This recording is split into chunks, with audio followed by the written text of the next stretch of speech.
name is Vint Cerf. I'm Vice President and Chief Internet Evangelist at Google since 2005. And I'm sure I know many of you, and many of you must know me. I've been around for quite a long time now, having started working on computer networking with the ARPANET project way back in 1969 when I was still a graduate student at UCLA. Lots of things have happened in between. And in particular, an aspiration began in 1998 to develop a solar system-wide internet. And that's what this talk is all about.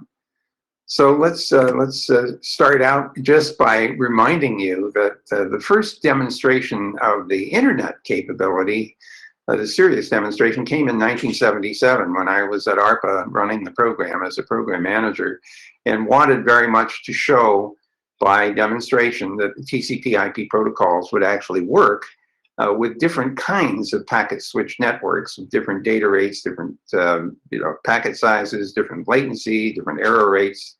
And so this diagram shows you what we did in November of '77. We had a mobile packet radio van driving up and down the Bayshore Freeway in a packet radio network system that was operated by SRI International. That van was radiating packets that went through a gateway into the ARPANET, which went all the way across the US and the Atlantic through an internal satellite hop to Norway, and then a landline down to University College London, at which point it popped out of the ARPANET in the UK, went through a gateway at UCL, and then to a ground station at Goonhilly Downs, and up across the packet satellite network to Etam, West Virginia, where there was another ground station, and then popped out into another gateway, and then all the way across the country to USC Information Sciences Institute in Marina del Rey, California. So the packet radio van and Marina del Rey are about 400 miles apart. So the packets that were going across the Atlantic and across the US and back and forth to Europe went about 100,000 miles, because they were going through two synchronous satellite hops, which you'll remember is like 22,000 miles up and down. That's 44 times 2 is 88, plus back and forth across the US and the Atlantic. So we're talking about 100,000 miles, and it actually worked. And I remember, leaping up and down my office in the DC area, saying, it works, like it couldn't possibly have worked. And that's because it's software, and it's always a miracle when software works. So this, for me, was a very important date, demonstrating that the internet protocols, which had begun as an idea in 1973, when Bob Kahn and I began thinking about this, to the point where we had a practical demonstration. And then another 4 or 5 years went by as we implemented these protocols on every operating system we could get our hands on.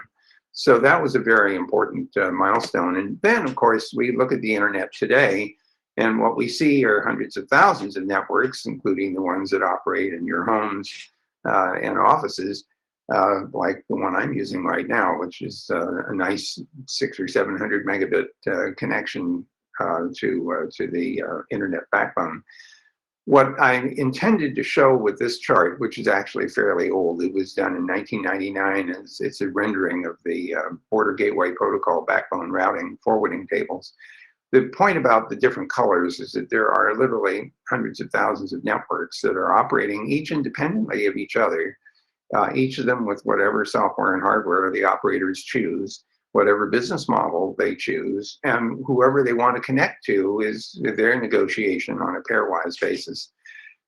So this is highly distributed. There is no central control. The only thing that's central in this system is the operation of the Internet Corporation for Assigned Names and Numbers, which is responsible for making sure that IP address space and domain name assignments are done on a unique basis, so we don't assign the same IP address to two different networks or the same domain name to two different operators.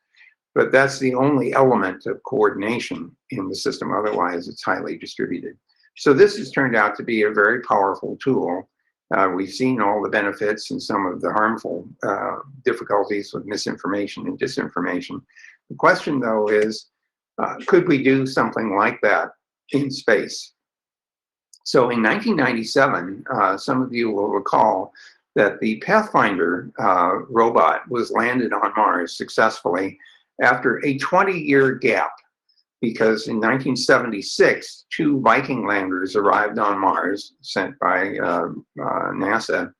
And then for 20 years, nothing worked. You know, things didn't make it to the planet, or they crashed, and all kinds of other bad things happened until 97, when the Pathfinder arrived. And so shortly thereafter, I met with a team at the Jet Propulsion Laboratory, and we began talking about what we should be thinking of doing that would be important and necessary 25 years later. So we were thinking 2023 or thereabouts, way back in 1998. And our conclusion was, why don't we think about building a network that could operate across the entire solar system in order to provide communications capability for both manned and robotic spacecraft. So that is what launched us into a discussion about interplanetary networking. There were a number of spacecraft that came after the Sojourner and Pathfinder initiative in 97. And the most important one following that was the arrival of Spirit and Opportunity on Mars in January of 2004. Those 2 spacecraft were intended to transmit data directly back to Earth, to what's called the Deep Space Network. These are 3 70-meter dishes that are located at in Australia, in Spain, and in California, so that even as the Earth turns, we have these big antennas that can look out into the solar system and communicate with various spacecraft. So that was the plan. The data rate that would have been available for the direct-to-Earth path from the surface of Mars back to the Deep Space Net was about 28 kilobits a second, which left the scientists a little grumpy. Then when we actually started transmitting data using that system, we noticed that the radios were overheating. And so that led the engineers to say we should back off on the duty cycle. And of course, that made the scientists even more grumpy. But then it was noticed or pointed out by one of the engineers at JPL that there was another radio on board that could communicate directly with the orbiters that had been sent to Mars beforehand in order to map the surface of Mars, in order to figure out where the rover should go. So they were still in orbit, and they had power, they had programmable capability, they had computing, they had communications. And so we uploaded, the JPL team uploaded a sort of prototype store and forward software package in order to hold the data in the rovers that they had collected until an orbiter got overhead. And they squirt the data up to the orbiter, and it would hang on to the data until it got to the right place in its orbit to transmit data back to the Deep Space Network. Now, the good news is that because the distance between the rover on the surface and the orbiter was only a few hundred miles, we could actually get better signal-to-noise ratio on that channel, and so we could transmit at 128 kilobits a second. The orbiter is out of the Mars atmosphere, as thin as it is, and it has bigger, solar power. So it could transmit data back to the Deep Space Network also at 128 kilobits a second. So we got 4 times more data rate by going store and forward. So we were able to demonstrate the utility of packet switching to the space exploration community by putting this prototype system together. In the meantime, we had begun developing a set of protocols for this interplanetary backbone. Now, some people might reasonably have assumed that we could use the TCP/IP protocols. After all, they worked okay on Earth. They surely would work okay on Mars. But when we started doing the math, we realized that the round trip times between Earth and Mars are variable, ranging from 7 minutes round trip to 40 minutes round trip. And those of you who are familiar with TCP will know that the flow control mechanisms are pretty simple. Basically, when you think you're going to run out of room, you tell the other guy stop. And of course, if it takes 20 minutes for the other guy to hear you say stop, while he's not hearing you say stop, he's transmitting full bore, and you've got traffic falling on the floor and blowing away in the wind. So, oh, and then we had another little problem too, and that was the planets are rotating, and we didn't know how to stop that either. And so that meant if you were talking to something on the surface and the planet rotated, you'd lose contact until the planet rotated back around again. And so we had a variably delayed, because of the orbital considerations, and disrupted environment to deal with. And TCP, as wonderful as it has been, doesn't do well with those kinds of variable and high delays and frequent disruptions. So, oh, yeah, and we had another scenario that was also a little disturbing. Imagine for a moment that you're on Mars and you're trying to communicate with something on Earth. So you're going to do a DNS lookup. Well, okay, first of all, you don't know how long it's going to take to get an answer back. And if the packet gets lost and you have to retransmit, it could be really bad, like an hour or more. Then the other problem is that because there's an increasing amount of mobility in the internet environment, imagine that you did a lookup, you got an IP address, and by the time you got it, it was too late because the device you wanted to talk to has moved into a different network with a different IP address. So DNS lookup in these circumstances didn't look too attractive either.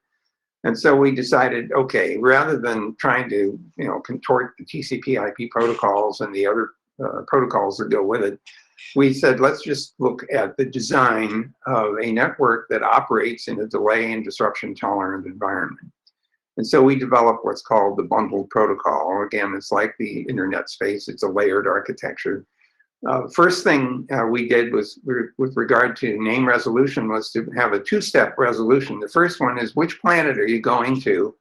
How do I get to that planet? And after I get a packet to land on the right planet, or the right spacecraft if it's in transit somewhere, then I do a second lookup to find out where is it that I'm actually going on that planetary network. So we have a two-stage name resolution mechanism. The second thing that's interesting is that because of the potential for disruption, we decided that the relay nodes in the system should actually be able to hold on to data until a link comes back up again, based on the orbital dynamics that might be involved. That's different from the internet, where we decided if there was no forwarding link, you throw things away. That's because in the design phase back 40 years ago or more now, getting close to 50 years, storing things in the net didn't look very feasible because memory was expensive. Now, 50 years later, you can put a lot more memory in the net. And so we decided to take advantage of that and allow the net to hold data so that links could come and go, and the system would hold on to it until links come back up again. So that's a different architectural choice. Then we started looking at how you manage a network like this. And, for many of us who grew up with the internet, ping was our friend, right? You send a ping and you got back something in 500 milliseconds or less, and you had some idea of, are you up there and are you functioning? Well, ping is not your friend in a highly variable delay environment. For one thing, you don't know how long it's going to take to come back. What if it gets lost? What if it has to be retransmitted? So it's not a real-time kind of mechanism at all. So we had to build in a much more elaborate network management system, which recognizes that there isn't going to be a lot of interaction between some network management tool and the system that you're trying to manage, or whose data you're trying to you're trying to collect. So we had to develop a new network management system that dealt with that. We also noticed that in the internet environment, certainly in the early days, we didn't have a whole lot of cryptography and protecting of information or strong authentication with digital signatures. And the last thing that I wanted when we were starting this project was a headline that says 15-year-old takes over MarsNet. So we concluded that we should design authentication and cryptography into the system as a fundamental part of the design. And so bundles can be encrypted, they can be digitally signed, the devices that are part of the network can authenticate each other using digital signatures. Again, there's all kinds of registration mechanisms in order to make that work. So here's where we are now, or how we got where we are. In 2004, I've already told you the story about putting in this store and forward system in order to recover data back from the Mars rovers. 99% of all the data that has come back from all of the spacecraft that the US has sent from Mars is use the orbiters as relays, store and forward relays, to gather all of the data. And this is just a nicer picture of some of the various spacecraft that have landed. In addition to Spirit and Opportunity, there was the Mars Science Lander, there was the, what do we want to call it? The Mars Science Laboratory came after the two Spirit and Opportunity rovers. The Phoenix Lander arrived at the North Pole, and more recently, of course, Perseverance just arrived successfully, and even just flew Ingenuity about 10 feet off the ground, which is so amazing because there isn't a hell of a lot of atmosphere for a helicopter to work. All of those vehicles have been using the store and forward techniques that we developed for Spirit and Opportunity. So we've been testing these protocols and evolving them over time to improve their robustness and their utility. We actually got permission to use a satellite that was called the Deep Impact spacecraft that was used in the Epoxy mission for to visit two comets. They gave us permission to upload our software into this spacecraft and then test it at about 81 light seconds away. Then we've been testing on the International Space Station, actually now well beyond 2018.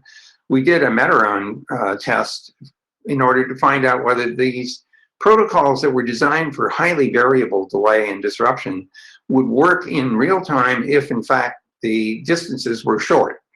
And so the Meteron experiment was on board the International Space Station. The astronauts could control a small rover in Germany and literally steer it around with a joystick, so to speak, using the same protocols, but in real time because the physical delays were so short.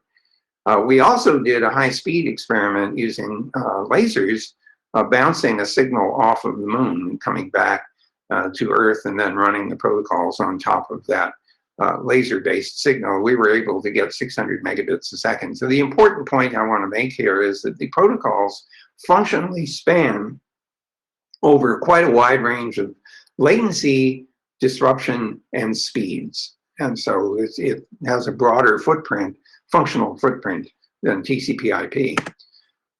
We have been doing a lot of work now with other of the spacefaring nations in Japan at JAXA, CARI, and in Korea.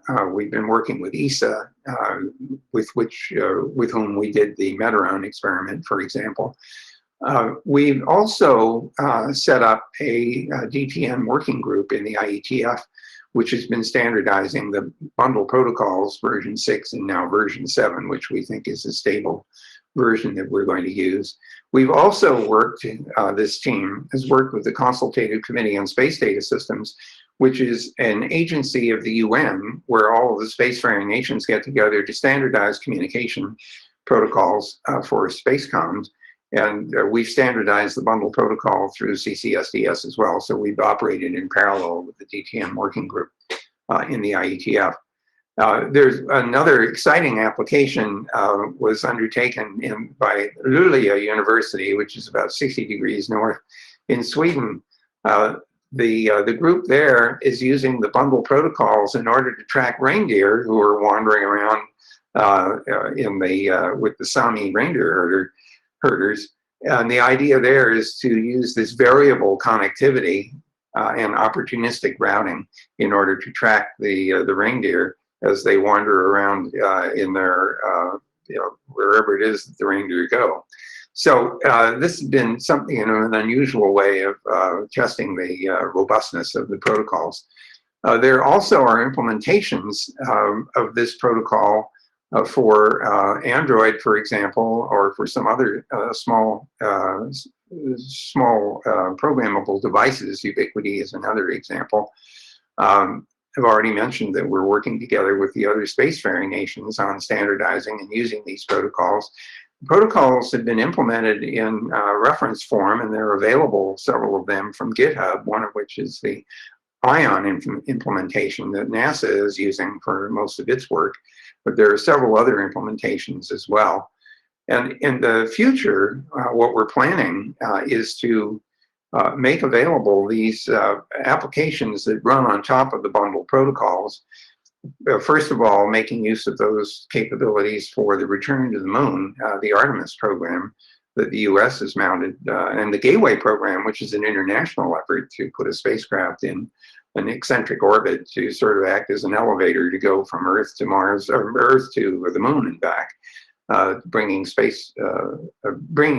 astronauts to orbit near the moon, where they can go down to a ground station and stay there for a while in a laboratory environment and then return. There is an organization called the Interplanetary Network Special Interest Group that was formed way back in 1998 under the auspices of the Internet Society. And that group is bringing the interplanetary protocols on into terrestrial applications, and it's pursuing 4 or 5 different paths. One of them is to put these protocols into the cloud-based systems from, Azure and AWS and Google. So we have the protocols now running in those various clouds. Our intent is to invite people to build applications for mobiles, for example, or for laptops or desktops or tablets and things like that, so they can exercise the interplanetary protocols with some simple applications, maybe image lookup for identification in a database. But the idea there is to ask the general public to help us generate a substantial amount of traffic to go through the interplanetary protocol system so that we can shake out and determine its robustness, fix problems along those lines. We're also very interested in making sure that all the various implementations of the bundle protocols will interwork. Some of you will remember the Interop company that was started by Dan Lynch back about 1986. It had the feature that if you wanted to exhibit at the Interop show, you had to agree to hook up to the ShowNet, which is a big yellow Ethernet cable system, and then demonstrate your interoperability with the other people who are on the show. We're thinking that we should perhaps resurrect that idea so that people who are implementing different versions of the bundle protocols can demonstrate their interoperability. We also have a kind of a DTN bone arrangement using all of the laboratory facilities at NASA, plus some of the labs that are associated with others of the other spacefaring space agencies, where we can do further testing and development of different applications intended for real use in space applications. Here, what we're trying to do is to increase the technology, what's called TRL level, technology readiness level of the protocols so that they can be prepared for authorization for use in flight. So the IPN SIG is also looking 100 years out, looking at what would it look like, say 30 years from now and 100 years from now, as we see the commercialization of space, the possibility that some of the communication systems will move from the responsibility of the space organizations like NASA, NISA, and JAXA to commercial enterprise in the same way that the internet went from government-sponsored backbones like NSFNet and the ARPANET and ESNet and NASA Science Internet, among others, to commercial use. We're anticipating that there will be a transition period over the course of the 30 to 100 years where a lot of the network operations will be commercial in nature and still have government networks that will interact with the system. So we're looking forward as far as we can towards the true growth of an interplanetary backbone. We're not suggesting that you should just run off and go build something and hope somebody will use it. In fact, what we're guessing is that most of the spacecraft that will use this interplanetary system will eventually, when they finish their scientific experiments, those spacecraft could be repurposed as nodes of the interplanetary backbone. So you can imagine this sort of growing over a period of decades, mission by mission, spacecraft by spacecraft, until we have nodes that are prepared to cover a substantial portion of the solar system's communication requirements. I think I may have one more slide. Yes, that's this one. This is just to illustrate how things might look 100 years from now when we have a rich communications environment, and that it will be simply the norm to assume that the solar system internet is in place and there to support any either commercial or scientific missions. I think I may have one more slide. Yes, here we go. Now, some of us, after our enthusiasm for the solar system internet blossomed, said, well, what should we be doing now to be ready 100 years from now for the possibility of a mission to the nearest star? And so the nearest star is Alpha Centauri, as all of you know. And we began doing some computations to figure out what it would actually take to deliver a spacecraft in 100 years' time. Frankly, right now, with the current propulsion systems, it would take 76,000 years to get there, which is a little long. And so 100 years would require substantial new rocket engine capability, probably something that would use ion engines, for example, with a very specifically high specific impulse. But I thought I should take this problem to people who are accustomed to doing really hard computations. So I took it to the Lincoln Laboratory at MIT, and I said, how far away are we technically from being able to get a spacecraft to Alpha Centauri and have it collect data and transmit data back to Earth? Well, after they did the analysis, the answer is I'm 53 dB away from being able to do that. And I have a huge, mountain to climb in order to overcome some of the barriers. Let me just give you one example of how tricky this is going to be. Imagine that you're at Alpha Centauri, you have a spacecraft that's collected data, you want to transmit data back to Earth. You have to point this thing at where the Earth is going to be 4.3 years from now. And you have to aim it, remember that even if it's a collimated laser, it's going to beam spread. So you have to aim it so that it'll hit some part of planet Earth, or at least hit some spacecraft whose orbit you can calculate to pick up that signal. And so this is a non-trivial exercise. We won't get to do this probably for a while, but it's something to anticipate for the future. So that's the up-to-the-minute report to you on the interplanetary backbone. I'm really looking forward to being able to report to you what happens when we start engaging with the general public, and I hope with some of you. And perhaps some of you will get interested enough in this to join the Interplanetary Network Special Interest Group. Just go to ipnsig.org to see more about that. And now I think we've got some time to chat. I'll try to answer any questions you have. Thank you, Vint. That was wonderful.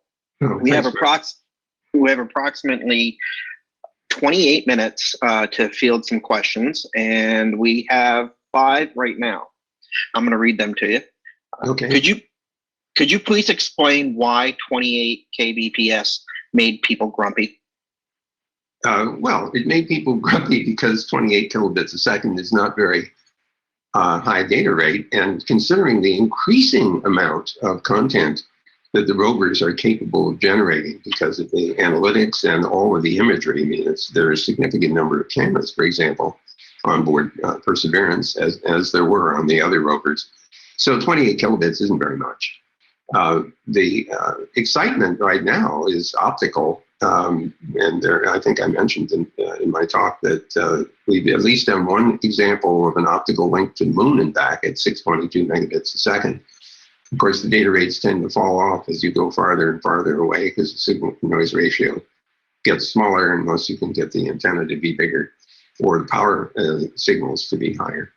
So something that is more along the lines of a megabit per second would be extremely welcome for this kind of exploration. And that's why the scientists were grumpy about 28. They were happier with 128, to be honest. I'm so sorry. I'm down in my basement, and there. These are political calls that come, and normally I can't. These are people asking for money. Здравствуйте, как вы поживаете? Я говорю не по-английски. Ты говоришь по-русски. До свидания. That took care of that. I hope everybody gets some amusement out of that. It usually works, except for the time when the FBI called, and then I had trouble explaining what was this Russian Tovarish business all about. Okay, so that's my basic answer. If 28 kilobits is too slow, can you do something faster for me? And we did. We'd like it to be even faster than that, and optical is the direction to go to achieve that objective. Excellent. That first question was posted into our PC tool, and I was just copied over. I do not know who sent it. But our next question comes from Jordan Santillo. He or she asks, I wonder why the round trip times from Earth to Mars is very jittery, between 7 to 40 minutes.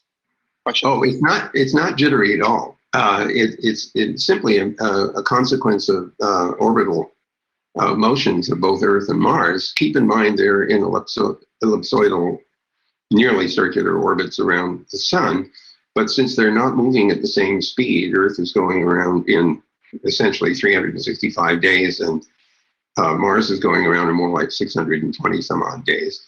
And so it lags the Earth. And so our distance increases over time, and then it decreases after it reaches a maximum. So the nearest approaches are about 35 million miles. The most distant approaches are about 235 million miles, and hence the 7.5 minute round trip time when we're closest together, and the 40 minute round trip time when we're farthest apart. So it's a continuously varying value for round trip time. It's not jittery in the sense of jumping back and forth. Okay. Jordan also asks, I wonder if IPv4 or IPv6 being used at all for the CCSDS file delivery protocol. And if they are used, which one is better, IPv4 or IPv6? Well, IPv4 and IPv6 are functionally equivalent. The only essential difference is that V6 has a larger address space. Either one potentially could be used in low latency environments. In high latency environments, it's not satisfactory to run straight IP. You have to do something on top of that. TCP would be insufficient because of the round trip time variation. Means that the flow control would not work very well. It's a very simple flow control for TCP. So you'd have to run something else that's delay and disruption tolerant over IP. And in fact, because we don't want to apply an IP address space structure across the entire solar system, owing to the fact that the consumption of IP address space will vary significantly from planet to planet. I mean, I'm making it sound as if the planets are populated. They're not, but they would have and do have spacecraft that we need to communicate with. They will need some kind of addressing capability. But Earth is consuming address space at an enormous rate, partly in consequence of mobile telephony and Internet of Things. And so we concluded that we needed a different addressing structure for the interplanetary system. And so endpoint identifiers in the bundle protocol suite are not either IPv4 or IPv6. The bundle protocol suite could run over IP and could run over IPv6 in low latency settings because we don't expect to use IPv4 or IPv6 for the high latency interplanetary environment. We'll use the bundle protocol and the glider transmission protocols for that. The other point I would make about addressing is that, and I think I made this point earlier, if you're going into a multi-hop interplanetary environment, the last thing in the world you want to do is from the origin point try to resolve the destination address on the target planet, which is what the TCP protocols would do in order to address a packet over IP. And if you, so remember, I mentioned this, that if you do a lookup from Mars, for example, to get an IP address on Earth, you might not get an answer back for perhaps as much as 40 minutes, maybe even more if a retransmission is required. By the time you get the answer back, it's possible that the IP address actually of the target will have changed on Earth because the target might be mobile. So we concluded that the right thing to do is have an endpoint addressing structure which has two parts to it. One of them is which planet are you going to, or which spacecraft are you going to, and then where, which device on that planet or which device on that spacecraft are you addressing? So it's a two-part addressing structure, and it's only when you get to the target planet or spacecraft that you do the final lookup to see what identifier to use on that target. So neither IPv4 nor IPv6 would be appropriate for an end-to-end transmission, except in a low latency environment. Okay, moving right along. This came from our PC tool as well. This is kind of a previous question. Are we going to have enough IPv6 addresses for an interplanetary network?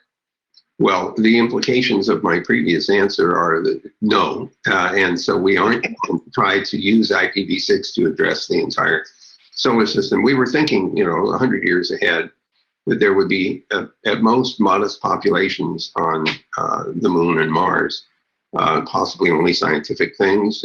Maybe if Elon Musk's hopes are fulfilled, maybe we will actually have some colonization on Mars, if not also on the moon. Of course, the conditions on both places are quite extreme, and so I wouldn't expect a population explosion necessarily.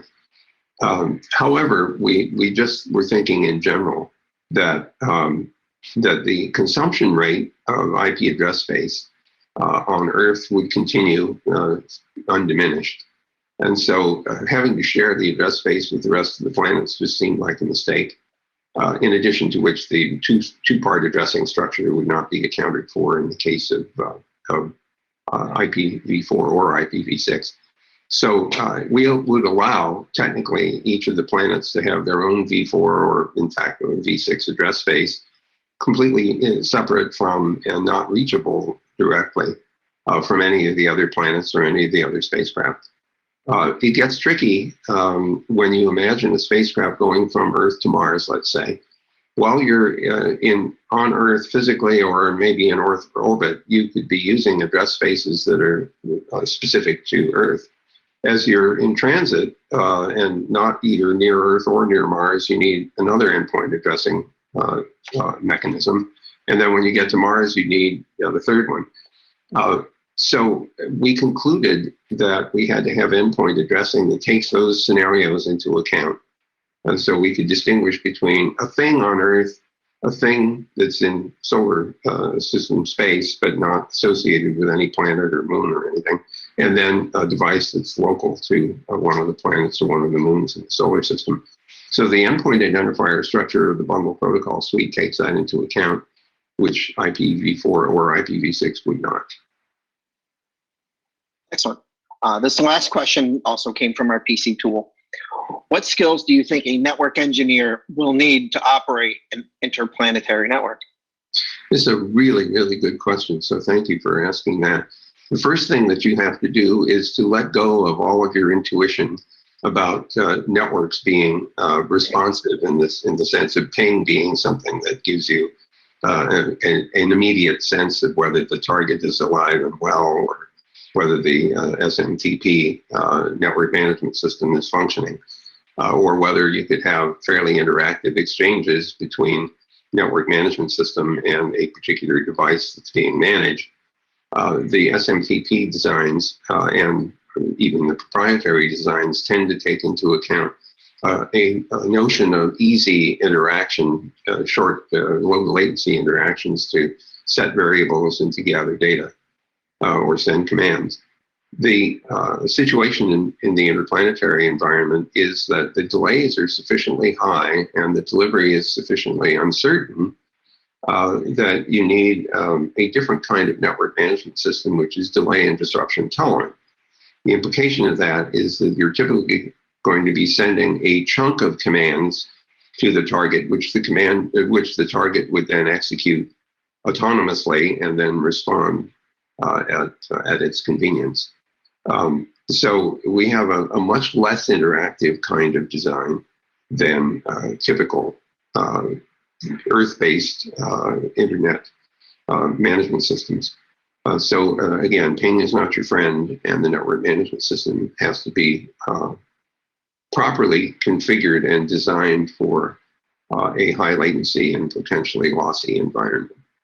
And so we've developed a whole new suite of network management protocols that follow those characteristics and which we hope will serve the need, we'll be experimenting with it, testing it first in on Earth and in near Earth environments, including the Moon, and then of course as the missions are launched to Mars, we'll be validating those designs with those systems, and hopefully with other missions that are anticipated between now and say 2030, we'll be able to evaluate how well the network management system functions in a relatively dispersed high latency environment. Thank you again. This next question comes from Matthew Peacock. He asks, how does the Interplanetary Network deal with time synchronization? And what standard time reference gets used when Greenwich time no longer has local relevance? So, well, Greenwich time is probably, I know you're thinking UTC, Universal Time. That it is, actually, there's nothing wrong with UTC, and there's nothing wrong with trying to maintain a standard that's based on UTC. It's simply a synchronizing mechanism. It is correct, however, that time sync is very important because the various spacecraft have to know when they should be transmitting. And so we can use things like the network time protocol or others that are similar for purposes of doing time sync. We would expect to use fairly high resolution clocks. Some of you may know that NIST, the National Institutes of Standards and Technology, has been developing what in effect is a clock on a chip instead of having a giant atomic clock. So we're reaching the point where we can do these kinds of protocols in spite of the fact that the latencies may be very high. You can still achieve Einsteinian synchronization with these systems. So that's the plan, is that we would have relatively high resolution clocks in the spacecraft and on the surface of the planets. We do that today, as you must know, for all of the spacecraft that are in flight and are on the surface of the planets. They have clock resolutions that are sufficient to allow them to know when they should be receiving or when they should expect to transmit. The contact graph system, which is used for routing and timing, has indications as to when an antenna needs to be pointed in some particular direction and needs to be either prepared to receive or prepared to transmit. The distances that are involved, at least within the solar system, are not so high that we can't maintain clock sync. When it comes to even larger distances, I'm less clear about that. And I would guess that we would need high resolution clocks that we can rely on. Thank you. Our next question is from Keldy Adoni. Keldy asks, does it make sense to switch Earth satellite orbiter rover instead of in and out of Earth station? Would it provide better signal levels by avoiding the attenuation of the atmosphere? So that's a very good question. One of the reasons that we still use the Deep Space Network is that we can build 70-meter dishes, which are honking big antennas. They have very high gain. When we go outside of the atmosphere, now we're talking about either putting something, for example, on the far side of the Moon or putting something in orbit around Earth, which, by the way, has served us well in the Mars case. The orbiters on Mars have more solar power and bigger antennas than the things that we were able to land on the surface. And so transmitting through the orbiting relay turned out to benefit us. We could make a similar argument, I suspect, for collecting signals and sending signals to Mars by using Earth orbiting communications relays as opposed to going all the way back to the Deep Space Net. I will say, however, that the Deep Space Net, because of the antenna gain, is an extremely attractive proposition compared with the size of the antennas that we could manage to field in orbit around the Earth. Now, having said that, you know that the James Webb telescope is a honking big telescope. with a great deal of, it's physically a very large piece of equipment. So your suggestion is not totally out of line, but we would need a significant size antenna in orbit in order to achieve the same kinds of gain, despite atmospheric limitations, with the deep space network. Now, when we go to optical, that's a different story, and it's very much likely that we would want to have an orbiting satellite telescope which could receive an optical signal and avoid attenuation through the atmosphere. So the suggestion is not at all crazy. It's actually probably should be part of our long-term plan. Excellent, thank you. Our next question comes from Jeff Bartig. TCP, IP, and many other protocols built on top of it that make the internet work are simple and elegant, sometimes having designs that can be created with a pen and napkin. It sounds like these interplanetary protocols are more complex and complete. If the original internet protocols were comparably in complexity, how would that have impacted adoption? And will this complexity impact adoption for interplanetary adoption? Well, thank you. You're quite right that simplicity has been our friend when it comes to the TCP/IP protocol suites, especially at the IP layer. The TCP implementations, of course, have evolved over time with all kinds of mechanisms for flow control and buffer bloat management and things of that kind. The bundle protocol suite is not terribly different. The bundle protocol itself is closer to IP, the internet protocol, in terms of the basic simplicity. However, as I pointed out in my talk, we made one choice that's quite different from the IP case, and that's where we actually store content in the network. In order to avoid throwing things away that we worked really hard to deliver partway to the destination. Our implementations of the bundle protocol have not been overwhelmingly more complex than the implementations of the TCP/IP suite. They may seem that way because we've incorporated the security mechanisms into the bundle protocol as opposed to layering them on top as we did with TLS. Some of you will know that the QUIC protocol is an alternative to TCP/IP, which combines the TCP functions with the end-to-end crypto functions, the TLS functions, and also introduces some important multi-channel flow control within a QUIC connection. So I'm not worried that the level of complexity of the bundle protocols is significantly different than the TCP/IP or the UDP and IP combinations have been. And evidence of that, of course, is that we have multiple implementations of the bundle protocol that are shown to be at work. And once you get to the point where interworking is reliable, you can convince yourself that it must not have been overly complex because more than one organization has succeeded in actually writing an interoperable instance. Excellent, thank you. Our next question comes from John Carson. In your opinion, how far has quantum communications with optical come for an interplanetary network? Well, we're nowhere close to being able to maintain an entangled state for the time delays that are required.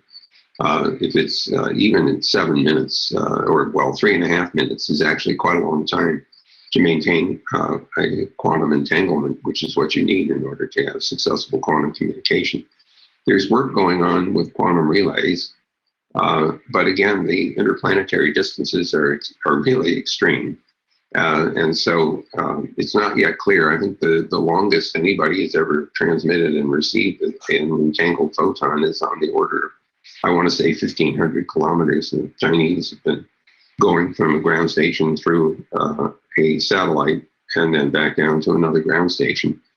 Those numbers will get bigger over time, but not particularly attractive for even to the moon and back, which is, we're still only talking 2.5 seconds of round trip time.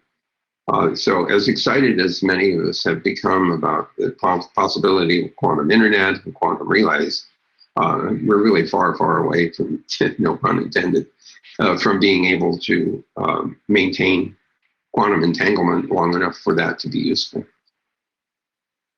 Thank you. Our next question comes from Michael Doherty. Has there been any thought or planning for voice or video in the bundle protocols as either their own protocol or some type of layered application similar to the existing OSI? So the answer is, first of all, OSI doesn't exist. OSI is a fantasy, and not to be overly pejorative, it's a nice architectural description of layering, but not to be nitpicky. The answer is yes. We have indeed tested both voice and video with the bundle protocol. Keep in mind that interactive voice and video doesn't work unless the latencies are fairly low. And we have been testing the capability of the bundle protocol to do, for example, multicasting and to do interactive real time when the conditions permit. So, for example, a local terrestrial implementation of the bundle protocol can indeed run an interactive and video or audio session. However, when you get far enough apart, so that the latencies are high, interaction doesn't work anymore, and you end up basically sending video clips or audio clips along with text as if it were an email. And I expect that will be the primary interaction for any of the deep space missions until such time as subspace radio gets invented by somebody in the 24th century. Thank you. Our next question comes from Leo Vagoda. Yes. How does the network prioritize traffic when a relay has more than its outbound capacity in its store and forward buffer? Yeah, very good question. And we've incorporated into the bundle protocol notions of priority and also notions of expiration. So it's just as in the internet, where we use hop count for that purpose. There's a mechanism in the bundle protocol to decide that a particular bundle is no longer useful to be transmitted because its utility has expired. So we have provision for prioritization within any bundle protocol node. We will also have to figure out how to deal with flow control, which is still, I would say, a work in progress to try to avoid overloading resources in any particular bundle node. Brian Holloway asked a question about NTP, and he thanks Matt Peacock for asking it, and that you answered it already. So moving right along, our next question is from Scott Johnson. Theoretically, then, in the event of a large-scale colonization, an instance of the internet could be implemented terrestrially on Mars.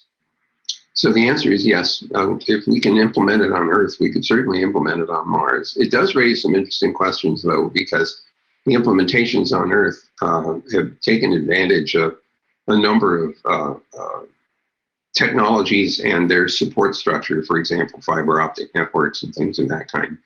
What isn't so clear is which technologies will be sustainable on Mars, even in the presence of colonization. So it might be that we have a more limited choice of implementation. It could be that we could use local networking with both radio and maybe even Ethernet style things. But we might not be able to use optical fiber to connect any significant portions of Mars together just because of the challenge of implementing that. And so radio and satellite relay might turn out to be more likely for a Mars colonization case, especially if the colonies are scattered apart with some distance between them. I would doubt seriously that we would be able to do a Mars-based fiber optic network of the sort that we've been able to implement here on Earth, simply because of the challenge of both implementing and maintaining it. Scott also commented, IP address collision could be avoided by adding a single bit defining which internet to route to. When we get 3 internets, though, we'll have to add another bit. Smiley. Well, we would not use the addressing structure. We would keep the networks completely segregated. They would not appear to be interconnected at all. None of them could directly address the others, which is why we chose the 2-step bundle protocol addressing structure for endpoint identifiers, so as to not conflate IP addressing on Earth with IP addressing on Mars or on the Moon or elsewhere, if we choose to use internet at all on any of those locations. Okay. Our next question is from Gavin McMillan, and we only have about 2 minutes left. What about asteroid collision? Well, asteroids are a real hazard, and of course that will be true for people going to Mars or further out in the solar system. So one thing you hope for is that we have adequate tracking of asteroids so that we can avoid collisions. But they will happen, and some of you may have read about some of it's not an asteroid, it was actually just a piece of detritus from other satellites that hit the International Space Station robot arm recently. So the answer is that's always a potential hazard, and we hope that for any significant size asteroids that we would be able to track them. There's a lot of work going on right now to identify potential asteroid hazards for Earth. I don't know that there's very much going on for other missions, that are on their way to the outer planets. But there is a great deal of work to track at least some portion of the asteroid belt to avoid trajectories that might, in fact, produce a collision. I'd be worried about coronal mass ejections, too, as another possible hazard. Our last question comes from Jorge Amadella. The question is there a simulated test network available for developed? There is a simulation. It's not even a simulation. It's actually a laboratory arrangement with most of the NASA laboratories and some others of the other space agencies, part of it, what we'll call a DTN bone. So we're using that to test new versions of the protocols and to put them into simulated environments where we introduce artificial delay and things of that sort. We are, frankly, also hoping to engage with the general public by putting the protocols into the various cloud operations like Google's cloud and Amazon and Microsoft, and making those available at least through apps that might run on either a laptop or mobile to exercise the system and allow us to observe how well it functions at scale if we have a large enough population of terrestrial users to let us push a lot of traffic into the system. So I hope you'll be hearing more about that from the IPN Special Interest Group, ipnsig.org. Vint, thank you very much for your presentation and your time today to answer some questions and answers. We do appreciate it from the NANOG. Happy to draw all this to your attention. You can imagine that this is a whole new environment and parametric space in which to think about network operations. So I'm happy to have a chance to sort of jog your imagination a bit. Thank you very much. We do appreciate it. Thank you. Okay. Take care. Bye-bye. See you on the net. The question is, which one? Thank you.